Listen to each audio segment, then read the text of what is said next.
following program was provided by an independent producer solely responsible for its content. The opinions expressed do not necessarily represent the views of this station, its staff, board of directors, or underwriters.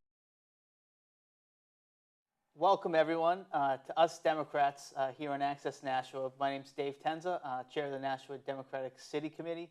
As you know, Us Democrats is a new show that we're starting up to address and talk to people in the city who are either Democrats or can talk about topics that we're interested in. Today we have with us Latha Mangipudi, the candidate for state representative in Ward 8. Latha, welcome again to the show. You have the honor of being the first repeat guest that we've had here on Us Democrats, so welcome and thanks for coming on. Thank you for having me here, Dave. I'm honored to be here, and as everybody knows that we had the special election on September 17th, and where do you want me to start? Recanting the story? It was a very interesting and unusual special election. Election night, the tally came back, the vote came back, and you were just a couple votes short, correct? Yes, I was 3 votes short of the victory. I had 167 votes, and my opponent, Carl Andrade, had 171. Okay. And so then you asked for a recount because you were well within the percentage points to ask for that recount? Yes, it was an interesting process. It was very energizing, but, you know, at the end of the night, when they said they had counted 3 times and I was short of 3 votes, I was debating, you know, at that time when I left the polls, I walked up to the city clerk, Paul Bergeron, and I said, when they say counting 3 times, so was it counted? He said, you know, I would strongly urge you to go ask for a recount because it's a manual count and manual ballots, so there'll be human error will be more. So I left thinking I may not ask, and also thinking maybe they were going to count one more time that night. So I thought maybe when I wake up, you know, there could be some changes or, Sure. But. So then they did the recount, and they do it up in Concord at the Secretary of State's office. Very interesting process. If people, you know, don't know how we went up there. I had to ask for a recount within 24 hours. So I called Carl Andrade next day, Wednesday, the 18th, and I told him that I was up in Concord, and he was very nice, very gracious. He said, I would have done the same thing, Latha, because the vote was very close. Sure. And the recount was a week, which was September 23rd. So they had both of us there and our, you know, team of 2 or 3 people. There were about, you know, 5 on his side and 5 or 6 on my side too. So that we were all up there, and they would bring the 25 stacks, and if you remember, I mean, the ballot was folded. It was a paper ballot folded like this. So the folded ballots were stacks of 25. Sure. And so people, I mean, if you didn't vote in Ward 8 in the special election, it's not like a regular. They didn't have the voting machines there. No. It wasn't electronic. It was just a paper ballot that they had printed at the secretary. I mean, pink and blue. Sure. So, you know, you could ask for Republican pink or Democratic blue, and you would just have to check or X mark, and it was not a bubble either. It's unlike the regular that the Ward 8 voters are used to, the optical, you know, you fill in the bubble. Right. But it was it was an interesting process to watch how the recount happens, and they would take 25 stacks each and open it up, and my observer, I had a person that was my observer, and Carl was sitting there, and they would put my ballot in front of him and his ballot in front of me. And the first 2 stacks were 50-50. We both got, and there were 1 or 2 went either way. The third stack of 25, the first one was Carl Andrade's, and then the rest 24. Both of them started putting it to my pile, and I thought maybe there would be another pile that was mixed up, so the next would both go to him. Sure. Didn't happen. Sure. So that's how I got the 24. That was my ballots were under his pile. Sure. And so essentially that made a 48 vote difference, right? 45 vote difference. Right. Yes, yes. And so it's just human error. I don't think anyone thought that there was any sense of foul play or anything like that. I don't think, it's human error because it was a long day, not a busy day, and, and then I understood when I asked to clarify, so when you say they counted 3 times, what did they count? They count the stacks. They don't redo it. Right. So what the city clerk made sure they said was that next time they'll have the ballot open. Right. It's not folded in, and it's open so they can flip through and make sure the right ballots are there. It's probably a good lesson for anyone running for office. Absolutely. That there's no harm in asking for a recount, and it's part of the process. Absolutely. And that mistakes can be discovered. So now we're on to the general election. Yes. You have great experience in the community and in government on the school board. Why don't you talk a little bit about that and just talk a little bit about how you think that is going to help you in being an effective legislator for Ward 8 in Nashua? The 3 things that I am running on is my experience serving the seniors in terms of being a home care provider, as a speech therapist, working with seniors in the community. So understanding what the need is in the community, the demographics, the seniors, the most vulnerable population. Sure. So I work with people. Sure. So, in Ward 8, obviously there's a lot of single-family houses, but there are a couple. there are a elderly lot. It is complexes. there is a whole complex of Huntington's that is the integrated community for seniors, independent to assisted living, and then skilled facility.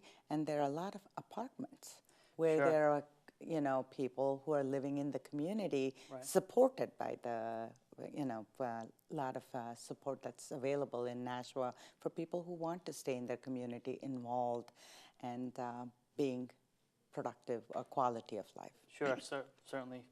People who have downsized but still want to live on their own. Absolutely. So there's a lot of that. Yeah. And so you've held elected office before. Yes. On the school committee. School board, yeah. School board, I sorry. served a term on school board at the time when both the high schools were being constructed. So, and then the transformation of block scheduling. I don't know, your kids are very young. Very so young. you don't. We're not there quite yet. We're not there quite yet.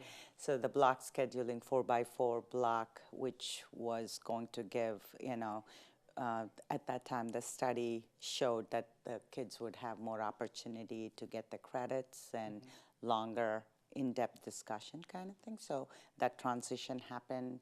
And we opened brand new high schools in 2004. It was a lot of work, but it was a lot of fun to be involved and to shape the future education. And I firmly believe that that's a strong background we have to have. The education. It's a very, very strong background. How do you feel? Your opponent has served before as a state legislator, but how do you feel that your experience working more locally here, working with people, will benefit you going to Concord? What I think is my continuous involvement in the community, serving on the school board, serving the seniors and the vulnerable population, and also being very tuned to what the issues are. One of the fascinating things that happened during the primary when I did door-to-door, talked to a lot of people, having the railroad, many asked me the first question, are you for the rail coming to Nashua, or are you against? And, that made me think people are more tuned into than what we thought, what I thought people would. And so why does that make sense where the rail, not only it brings in the people from Boston coming up to work here, so you bring the talent in. The other thing is also the talent that if I have a job here, then I get a job in Boston, don't have to uproot my whole family. Right. And especially somebody like you with a young family, you know, you're in the beginning of your career where you can get, you know, good career path. Going to Boston, you don't have to change. We have a great community, great school system, so they can commute. And the other thing is also to bring the rail up to Manchester, just like we go to Fleet Center or TD Garden now, where for events, we have a Verizon in Manchester, which can hold 10,000 people, and there are a lot of concerts that happen and a lot of shows.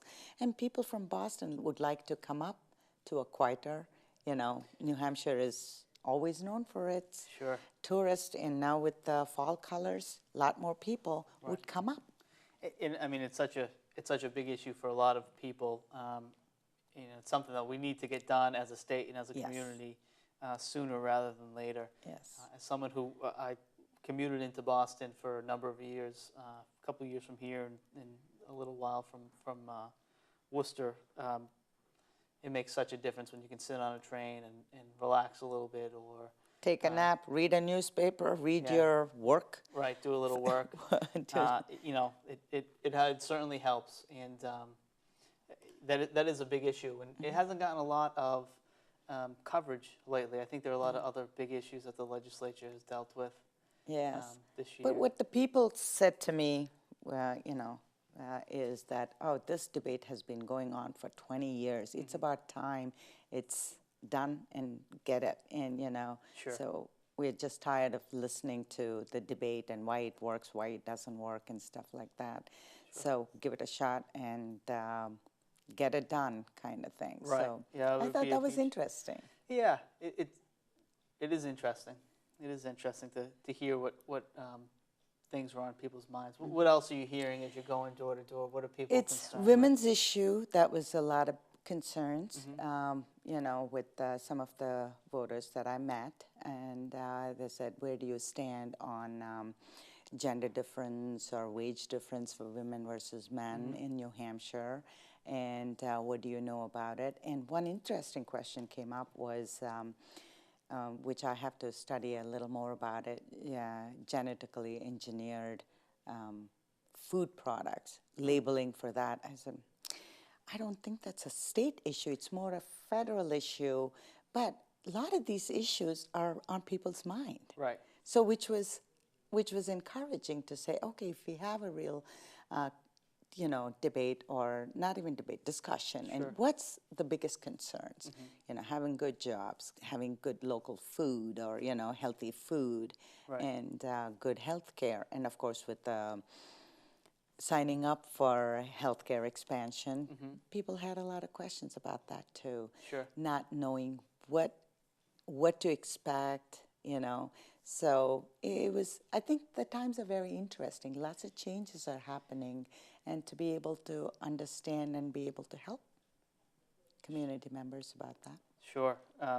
Yeah, you mentioned healthcare, and it's clearly a topic that's on everyone's mind. You have a background in healthcare. Correct. Healthcare administration, would you call it, or? I have done, you know, I worked in different setup, early intervention as a speech therapist, and in hospital-based, and then home-based, school-based. And also I did coordinate a home care for seniors who are community-based, and to get support for them for about 6-7 years, and when I worked at Nashua Center. And so that has given me a lot. You know, I was part of the elder wraparound and seniors count, and it was interesting. We do have a group that is vulnerable, frail. They're in the community. They're kind of not on any radar scale. Sure.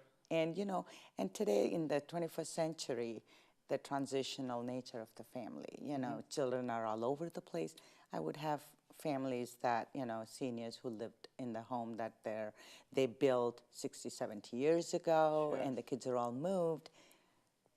and it's difficult for them to take care of survive. the Yes, home. and they're not driving, and they're in no public accessibility. So Sure. that was some of the issues, and with a little bit of support, they thrived. Sure. They thrived. One of the big issues is that the legislature is going to take up this fall, hopefully, is the issue of Medicaid expansion, which I know is not directly tied to what you do and what you've done with seniors. What are your thoughts on expanding Medicaid? And just so we're clear, for people who don't know about this, it would allow people who are working people And who just can't afford health care. It would allow them to get so, coverage. if I understand correctly, it's not the poorest of the poor that already get Medicaid, Right. or people on disability that get Medicaid.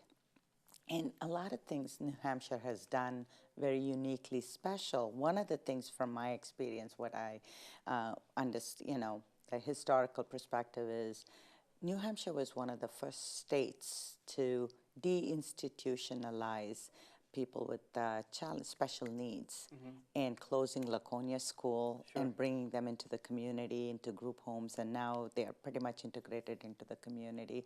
And I was part of the team in late 80s and early 90s where the segregated school was integrated into mainstream. I remember going into Litt Street and Elm Street with Elm Street School with individuals that were in Simon Street Regional School, and and they are doing so well, thriving in their own neighborhood schools. So that kind of and New Hampshire can take that lead in Medicare, healthcare expansion or Medicaid expansion. One of the issues is that the hospitals see now that if the state doesn't get into Medicaid expansion, the state and the hospitals are going to lose quite a bit of money, millions of dollars, unfortunately. So it's really a community issue. Absolutely. More than and then if the state doesn't take the initiative and a private insurance takes, then they can dictate how it's going to go. Right. So already we have heard about in 2014, Anthem will only do St. Joe's, and it's not the people who already have Anthem, but it's the newly opting, or people who don't have insurance now, who need insurance, who can shop. They only have one option to get. So. Right, so it's better for the state to be involved than for the state to I think so. dictate. I think most Democrats would agree with you that we got to build a system that works for people here in New Hampshire. That's right. And clearly, obviously, in Nashua, we want to offer both hospitals, if that's a possibility on any plan. Yeah, we have a good community. One thing I want to really emphasize is Nashua is a great community. We can, it's a vibrant, very diverse, and we can celebrate the diversity and also make it even more vibrant. We have a good school system, strengthen it, so we can educate our students, our next future for the 21st century innovative economy, because they have to be educated locally, but they have to compete globally. Sure. So we have to be creative in that. Sure, absolutely. So the campaign, it's not too much left of it. Only four or 5 weeks. 4.5 weeks. So what's your plan for the rest of the campaign? So we did. I already started putting the signs back because of the election, the way it went. I took the lawn signs back, and I met with.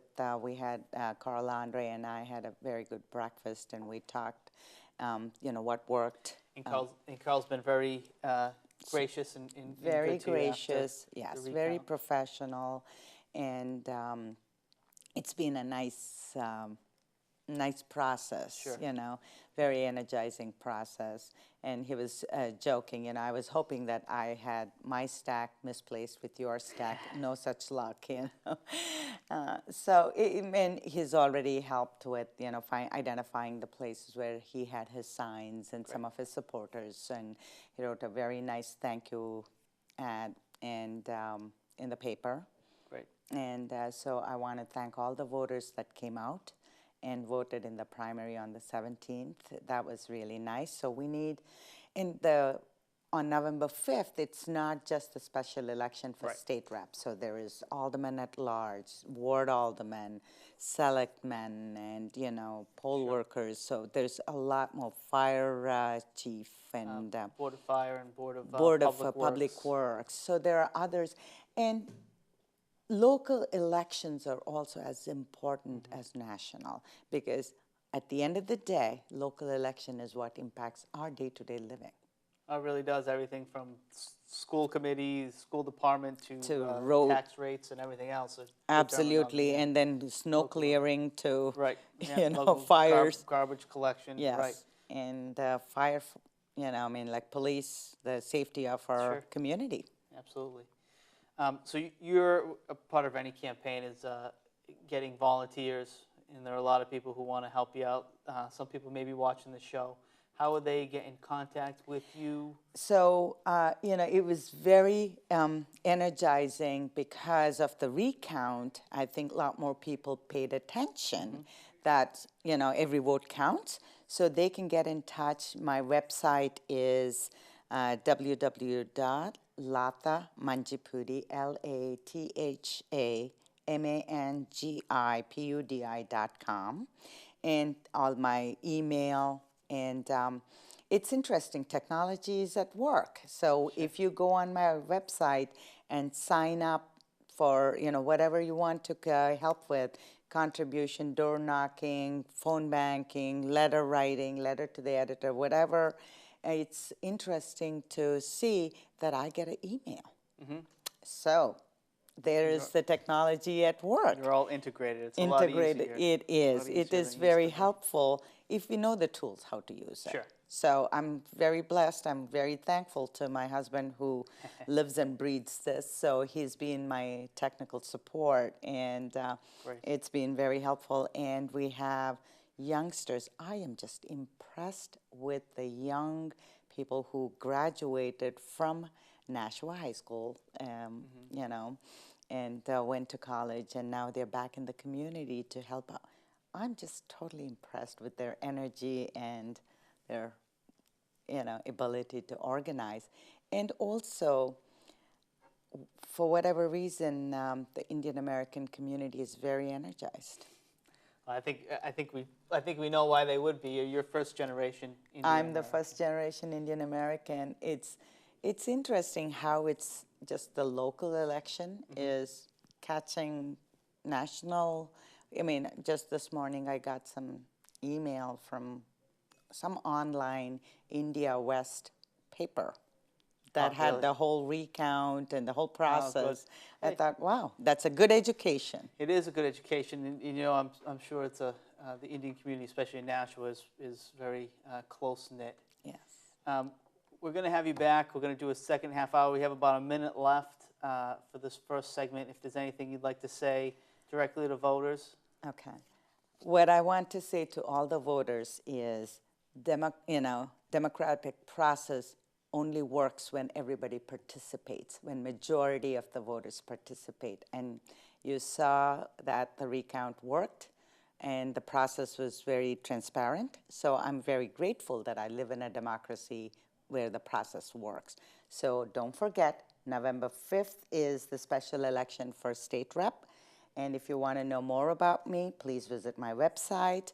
Like I mentioned before, or any questions, I've been getting emails, so you can email me with your concerns or questions. I'll be happy to answer the best I can.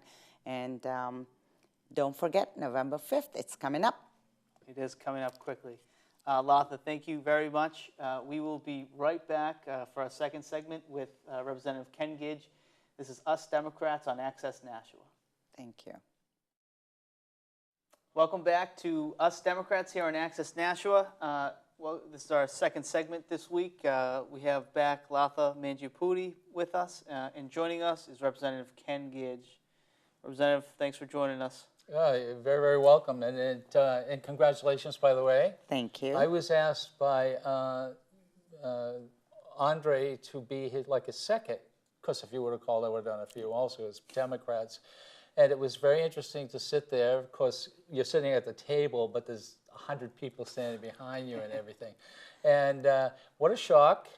And but this is how our system works. And Dave and I had talked to you before, and congratulations. Thank you. And you're going to be a real tough candidate. But how is I'm not sure. How is Mr. Andre treated you? Has he been good? He's been wonderful. I cannot say enough about how wonderful, professional, and we actually had breakfast on that Saturday morning after 23rd of Monday was the recount, Yep. and that Saturday we met and had breakfast together, and then we exchanged how I ran the campaign, how he ran the campaign, what were the tips, and he has already sent me the list of all the people where he had his signs, so he's been very gracious.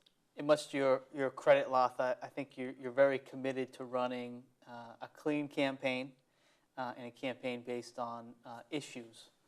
I know that your Republican opponent here has a record, and I think there are a lot of people who align him with the Tea Party movement that happened in Concord last session. But You can align him with the Tea right, Party. you can align Exactly, right.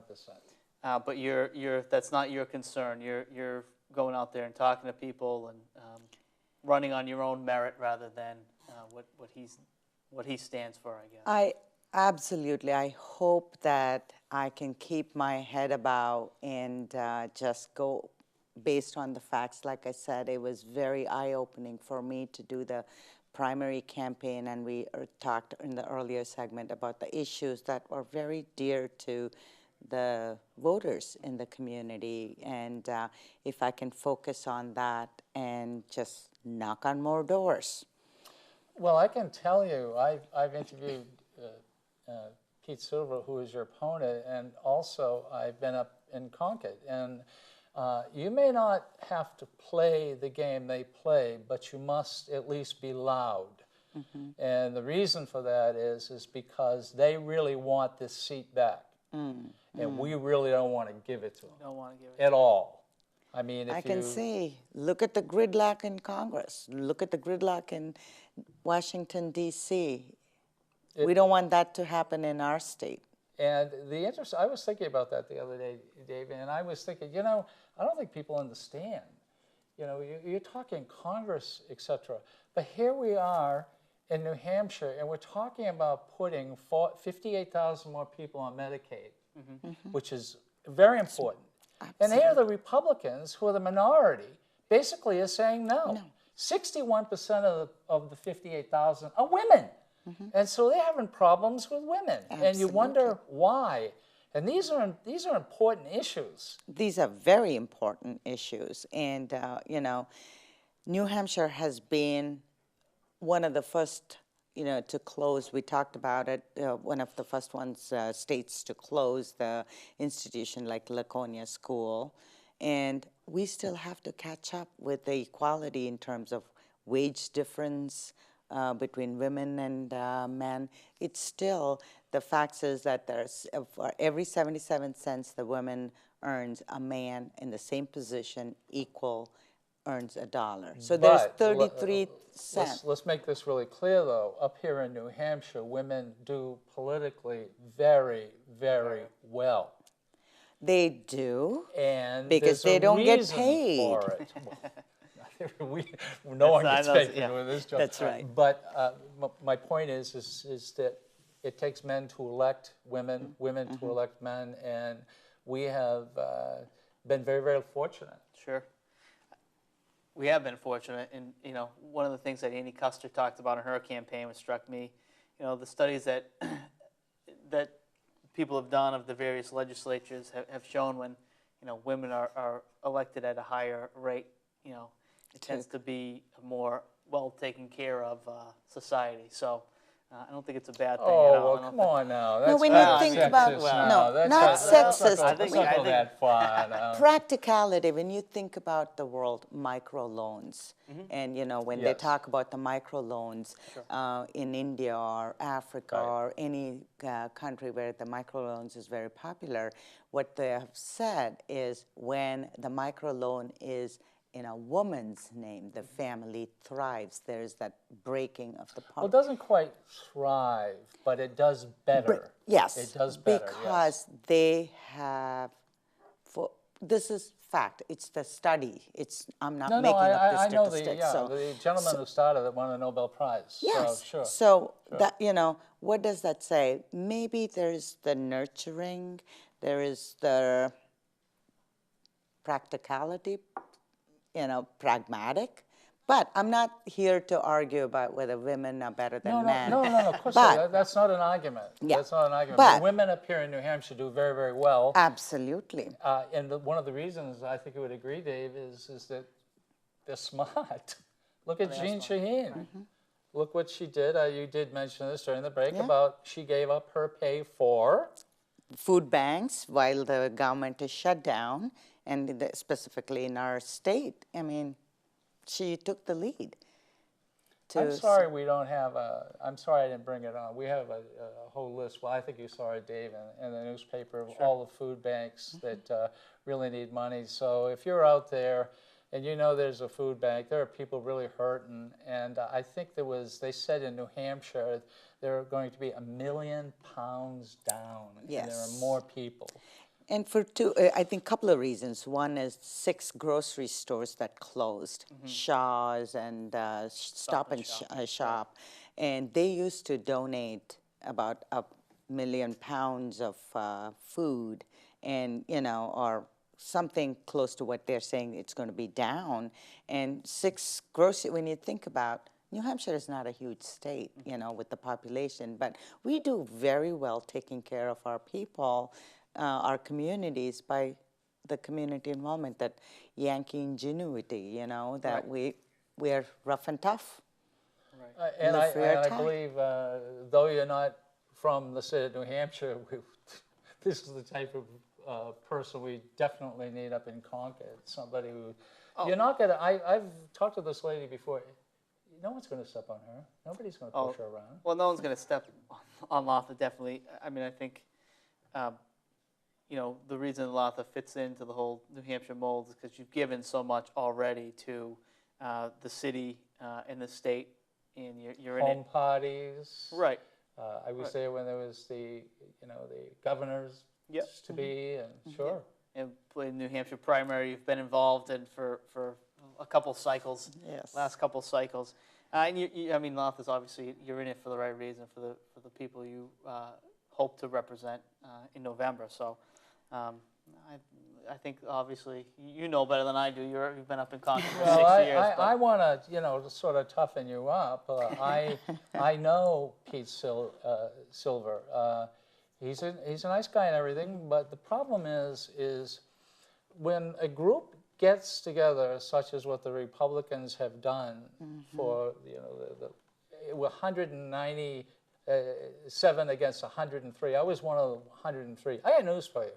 They not only weren't nice, but I have never in the history of this state, there has never been a bullying bill that came out that was against Republicans, put out by Republicans against themselves.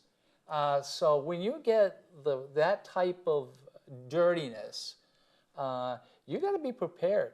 And if you're out there, you vote. Yes. They got to vote. Yeah, absolutely. I mean, like I said it last time when I was here with you, politics is not a spectator sport. You have to go out and vote. And that's one of the things that drives me is from very young, I understood, I come from the large democracy, right? So, I enjoy the process, when it works. And we have to take that. Sure. I know this is a privilege and an honor to be engaged in the wonderful democratic process. And so the voting is important, and people have to come out and vote, and they've put the right people so that, you know, we don't have shutdowns, we don't have things coming to a grinding halt. And back to the Medicaid. I can't understand, 58,000 people, this is paid for. We did the numbers, and it's $800,000 a day coming into the state of New Hampshire for basic health care. $800,000 a day. Yeah. And they, not counting the health care that it does, but money going into our economy, $800,000 a day. And no, we don't want it. And there's this minority up at the State House in New Hampshire who had kind of blocked it. And who's running? Is that true, Ken, that when they blocked it, is that when the Anthem, the insurance came in and said they were going to provide as a private insurer, and then they picked the hospitals that are going to be part of the network? Was that blindsiding? Well, that was Well, I think that's a separate issue. That has to do with the Affordable Care Act, that the plans that would be offered, but the Medicaid would be. But that's still a good point. Medicaid is kind of a separate issue, but you brought something up. What happened was that Bill O'Brien got the Republicans to pass a law where it would be illegal for New Hampshire to accept the money. Okay. Or to found an insurance exchange. In fact, I'm in Commerce, which is banking and insurance, so it came to us. So I watched it from the very beginning. And I said, well, you don't want the government to run this, so why don't we put in an exchange? So we don't put an exchange in, and an insurance company of all the people form an exchange. City of Nashua, which is the second largest city, we lose a hospital? Yeah. How could that be? So there's one other thing that your opponent, Peter Silva, voted for not getting an exchange. I certainly would use this. And that's what my understanding was. Oh, absolutely. So if there's a hospital closed in the city of Nashua, he's one of the reasons why. And then when you think about, you know, I'm obviously interested in the women's health issues and initiatives. So, I mean, both hospitals that we have in the city are great quality hospitals, but one is a Catholic hospital, one is you know. And so when it comes to women's issue, you don't have a whole lot of choice. People who have to... There's a difference in terms of women's issue to healthcare. So people who have to choose from that exchange have no choice. No, they have to go to Manchester. Right. Well, They have to go to Portsmouth or someplace else. But you know, it's an interesting issue, and like a lot of things, I think we start seeing stuff nationally, what the Republicans are doing. It's only a matter of time before it gets to the House in Concord or the legislature in Concord, which is why, you know, this government shutdown that's going on now is troubling, because there are plenty of Republicans who are happy to see, you know, government employees who are middle-class workers being furloughed, you know, their families suffering so that they can promote this ideology. A statistic for you. They said it was $800 million, I believe, a week that would that come from paychecks, which goes out into the community.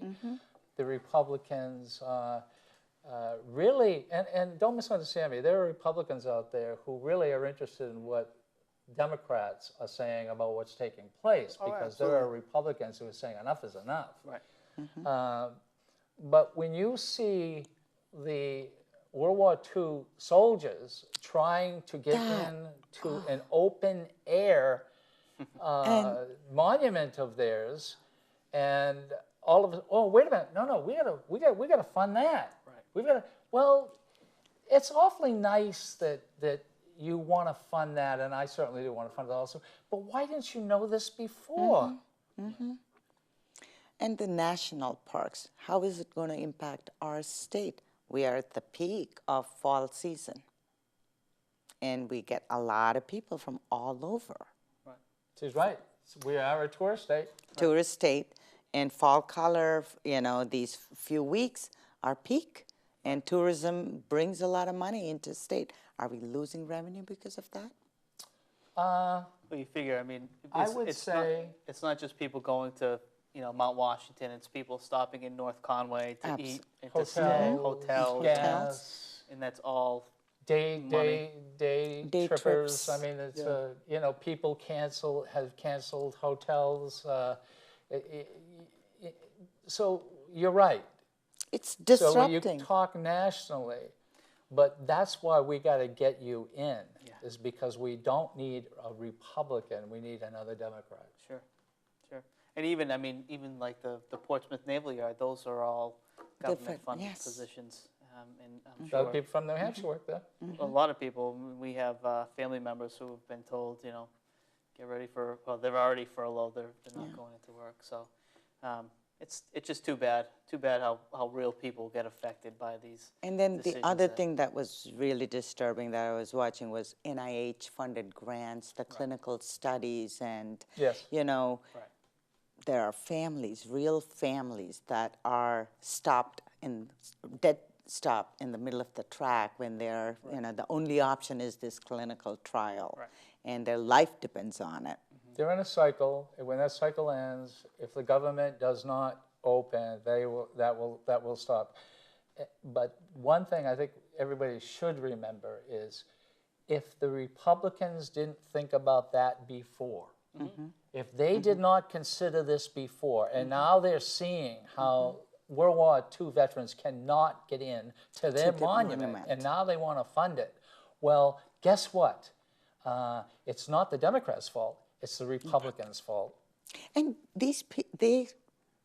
how many years they served and they represented, and they're in their wheelchairs, they are in their 90s. Right. For them to honor those veterans, a monument that was built for their dedication, and they can't even see it before.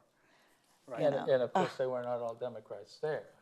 There were a lot Oh, of no. Republicans who were there, and But nonetheless, they were upset too. oh no, I know that, but I'm just saying, war and rain, you know, doesn't take any prisoners in a sense, especially.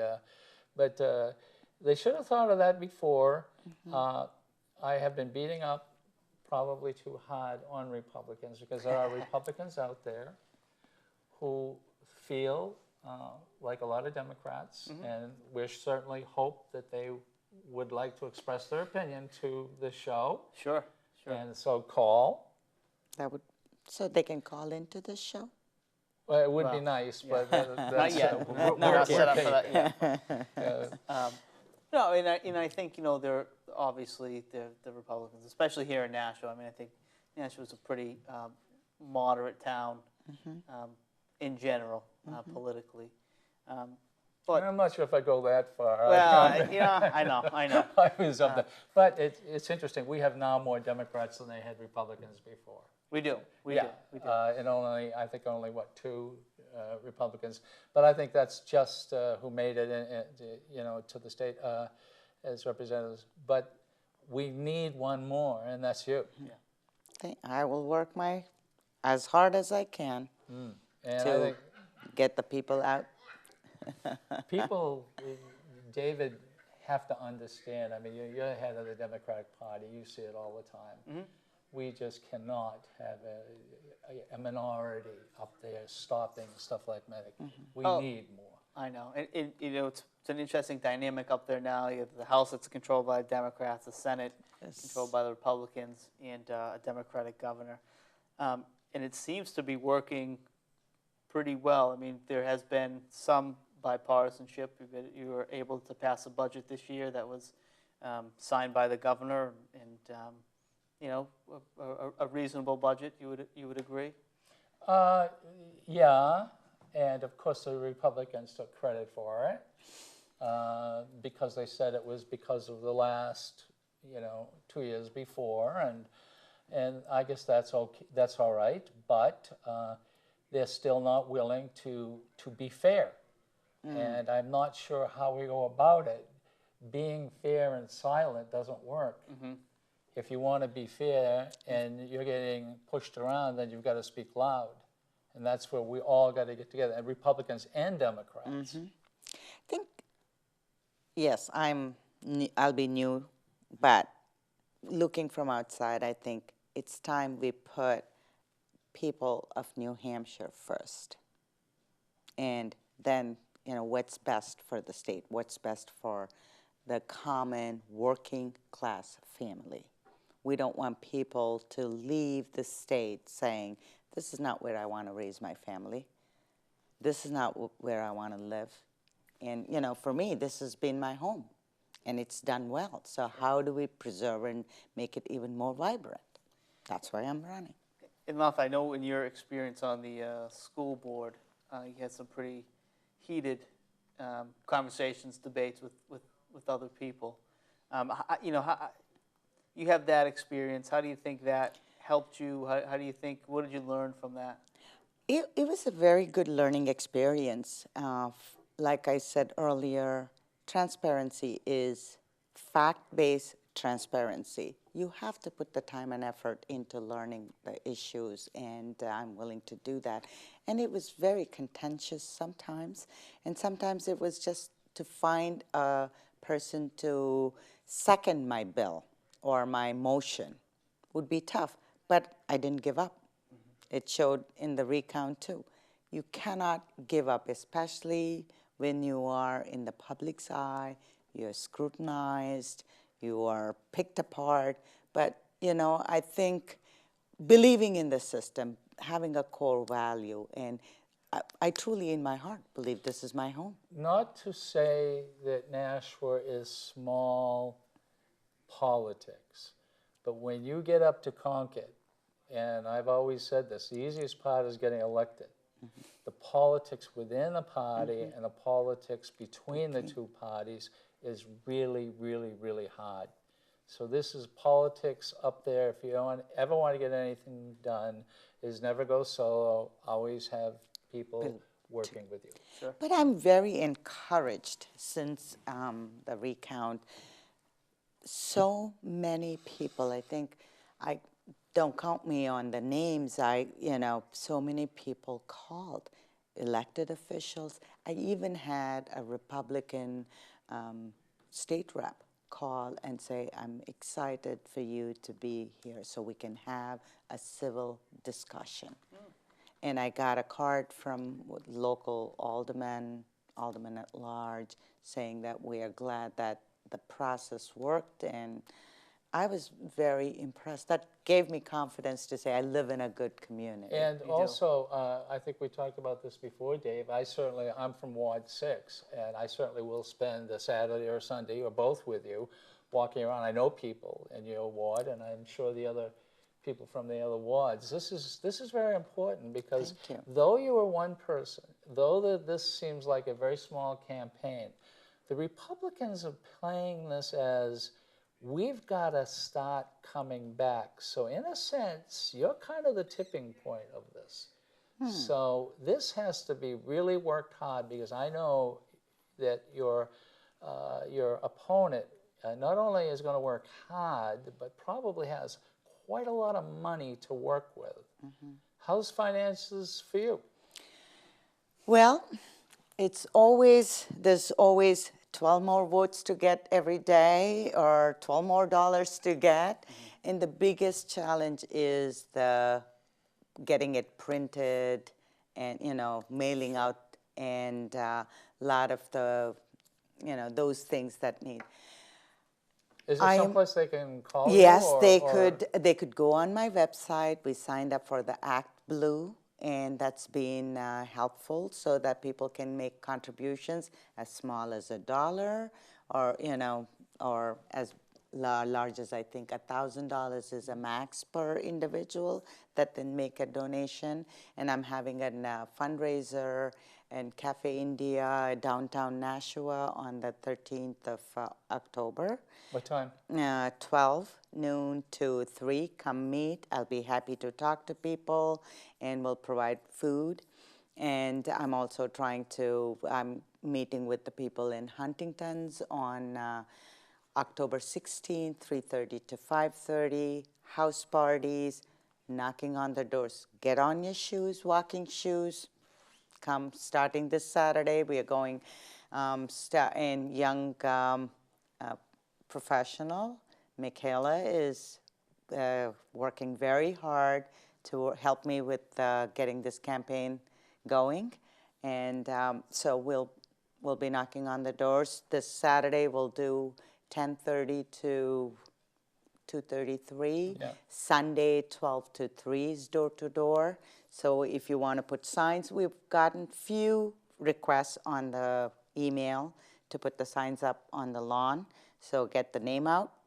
You don't have a sign, but is that a picture of your sign? This is how the picture of my sign looks. So you'll see some already. So I put out like 25 Push it right yesterday. at that camera. We want to So make we'll sure that- put, this no, is, right here. We'll go right there now. so it's already on.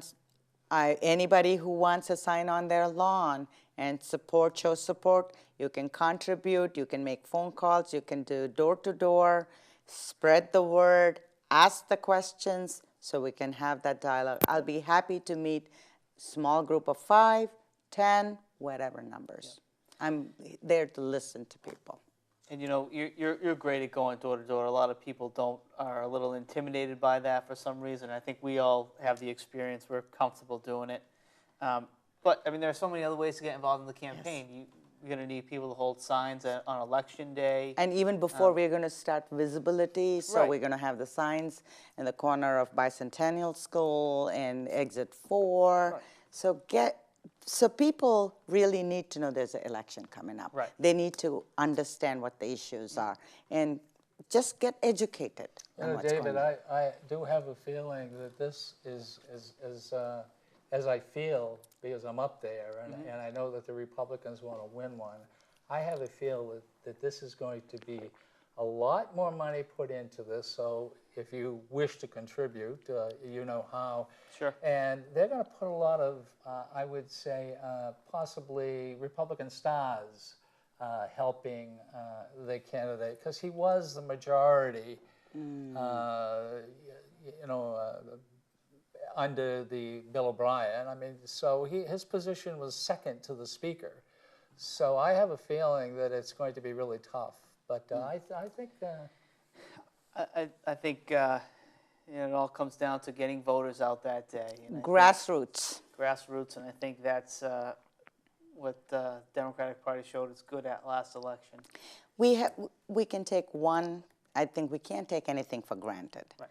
We have 1,700 registered Democrats in Ward 8, 2,500 registered Independent, 1,500 registered Republican. And I have about 12 registered Republican that voted in the primary for me. They came and said, we voted for you, but it didn't count. Yeah, Because- I understand that. Yeah. So we could energize the base. We have to energize the base. That's not just the base, but the independent voters. And Yes.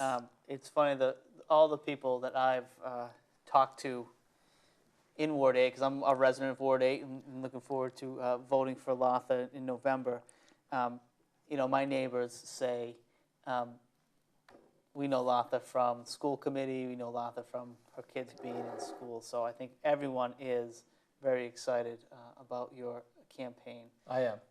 Thank We you. are running out of time. We are. Unfortunately, it was a quick half-hour segment. Latha, thank you so much for being here again. Thank you for having me. It I was- enjoy it. And best of luck. I'm sure obviously we'll be working with you very closely from now until Election Day.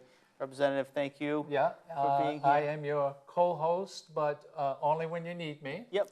And this show should be, hopefully it will be always an hour instead of a half hour, so there may be several guests coming on.